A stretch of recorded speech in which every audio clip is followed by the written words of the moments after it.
दोस्तों, there is a huge difference between discussion and argument. Argument और discussion में बहुत फर्क है। डिस्कशन जब हम कुछ कर रहे होते हैं, किसी के साथ हम जब डिस्कशन कर रहे होते हैं तो कुछ न कुछ अच्छा निकल के आता है। लेकिन आर्ग्यूमेंट में कुछ भी अच्छा नहीं निकल के आता है। आर्ग्यूमेंट में सिर्फ आर्ग्यूमेंट होती है। एक छोटा सा इंसिडेंट बताता हूँ। दो व्यक्ति आपस में लड़ रहे होते हैं।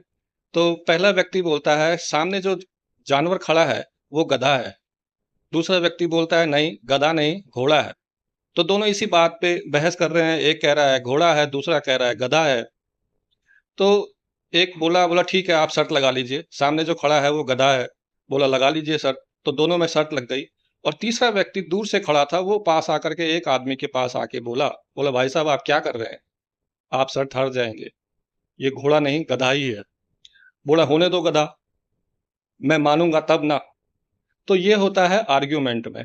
दोनों पार्टी को पता है कौन सही है कौन गलत है, लेकिन अपनी बात को प्रूव करना है कि मैं ही सही हूं। तो ये आर्ग्यूमेंट होता है, ये डिस्कशन नहीं है।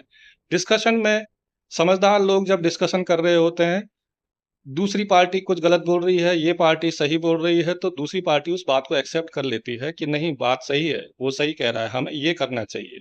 सो this is the major difference between discussion and argument. So whenever we are in argument, we need to quit from that situation. We should be in discussion only so that something good can come out from the discussion and we can adopt that thing.